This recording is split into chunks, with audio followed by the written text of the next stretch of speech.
On dit que vraiment il faudrait dans votre quotidien appliquer toutes ces mesures barrières. Il nous reste juste quelques minutes pour terminer cette émission avec notre invité, M. Guy Abi-Nogues, avec qui nous allons traiter d'un sujet sur lequel nous allons revenir bien sûr pour encore plus de détails. Où et comment bien placer son argent en 2021?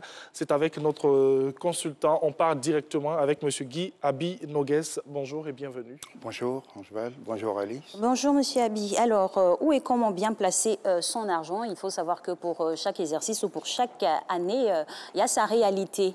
Et donc, pour cette année 2021, c'est sûr qu'on a des secteurs qui sont très porteurs en matière de placement d'argent. Vous allez nous les donner ici. Alors, on peut commencer par les énumérer.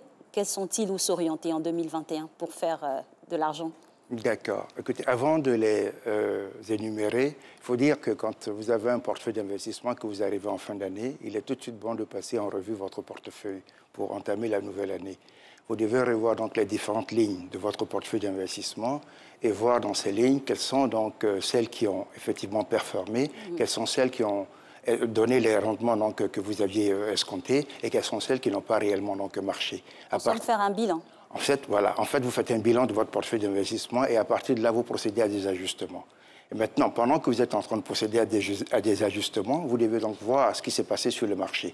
Est-ce que sur le marché financier, de manière générale, est-ce qu'au niveau de l'économie, il y a eu une donne qui est venue perturber le bon fonctionnement de l'économie ou le bon fonctionnement du marché financier? À partir de là, il y a des opportunités qui peuvent se présenter à vous et donc vous devez donc les saisir. Dans notre cas, vous savez que l'année 2020 a été une année fortement marquée par la crise à coronavirus, la Covid-19, ce qui a amené donc les gouvernements du monde entier, y compris les nôtres, ici à prendre des mesures pour soutenir les entreprises et les personnes pour notamment infléchir la progression de la Covid-19.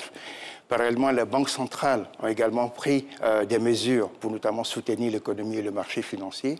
Tout cela a créé donc des conditions nouvelles dans le marché, donc il va falloir donc saisir ces opportunités. Bien sûr. Alors, vous parlez de la Covid-19, vous êtes expert dans ce domaine-là. Vous pouvez quand même nous dire, vous donner votre avis sur où véritablement investir lorsqu'on regarde un peu notre environnement. Aujourd'hui, à la Covid, c'est vraiment compliqué, il y a la baisse de certains marchés. Comment le faire? Alors, comment le faire? C'est tout simple. Hein. Vous savez, quand vous regardez un peu les conséquences de la Covid-19, et notamment comment dirais-je, les événements qui ont suivi, notamment la prise de décision donc, des différentes banques centrales, y compris donc, la note, la BCEAO, tout cela a eu pour effet d'infléchir donc, les taux. Donc, nous nous sommes retrouvés avec des taux bas. Nous nous sommes également donc retrouvés dans une situation sanitaire assez compliquée et par rapport à cela, comme je disais tout à l'heure, il y a des opportunités qui se sont présentées, notamment dans le secteur de la santé. Vous savez, l'industrie pharmaceutique a connu des bouleversements importants avec la recherche du vaccin pour la Covid-19 et cela a créé, j'allais dire, des opportunités d'investissement dans ce secteur.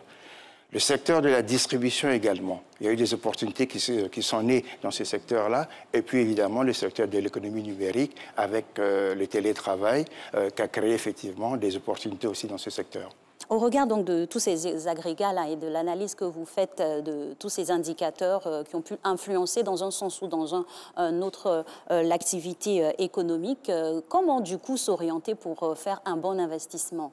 Alors, l'orientation que vous devez avoir, c'est notamment vous intéresser aux actions sur le marché, parce que les actions vont refléter les résultats de toutes ces entreprises-là. Le cours de ces actions va refléter les résultats de ces entreprises. Donc, si vous achetez des actions, vous allez donc impacter la structure de votre portefeuille et votre portefeuille va tirer donc en croissance positive et va également, comment dirais-je, prendre en compte tous les bénéfices, notamment de toutes ces sociétés dans lesquelles vous allez donc investir. Donc le marché des actions va être le marché à privilégier au cours de l'année 2021. Quels sont les pièges à éviter? Ben, les pièges à éviter, c'est qu'il ne faut pas se laisser, donc, j'allais dire, entraîner par comment dirais-je, un gain de vitalité assez forte par rapport même au développement du marché. Pourquoi? Vous avez vu la BRVM 10, l'indice des 10 valeurs les plus actives, au cours de l'année 2020, a perdu à peu près 12% de sa valeur. Et depuis le début de l'année, c'est-à-dire jusqu'au 22 janvier, vendredi dernier... On est au vert. On est au vert, mais... Il ne faut pas s'y méprendre. Il ne faut pas s'y méprendre. Il ne faut pas s'y méprendre. Pourquoi? Parce que la variation annuelle jusqu'au 22 janvier est encore de moins 12%. Autrement dit, rien n'a bougé sur le marché. Oui. Même si on est au vert, rien n'a bougé. Donc, il va falloir donc, par rapport à cela, prendre des dispositions pour notamment restructurer son portefeuille d'investissement et tenir compte de la nouvelle donne qui existe sur le marché financier. Et ces dispositions-là nous permettent bien sûr de nous mettre à l'abri de mauvais investissements. Comment on les opère? Alors, c'est notamment dans les choix que vous allez faire. Tout à l'heure, on a parlé donc d'actions. Et parallèlement donc à ces actions, vous avez également aussi des obligations. Vous savez, les entreprises vont vouloir aujourd'hui relancer leurs investissements pour assurer donc leur développement. Et pour ce faire, elles auront à la fois sur le marché, c'est vrai, le marché bancaire, et sur le marché financier. Mais je pense qu'elles iront beaucoup plus sur le marché financier parce que les banques vont être fortement sollicitées. Alors, quand elles viendront sur le marché financier, elles viendront pour émettre des obligations. Et là, il va y avoir des opportunités à saisir par rapport donc à ces obligations qui seront donc émises. Bien sûr. Nous sommes avec M. Guy Abi-Nogues. On rappelle, c'est notre invité de chaque lundi. Avec lui, on parle investissement.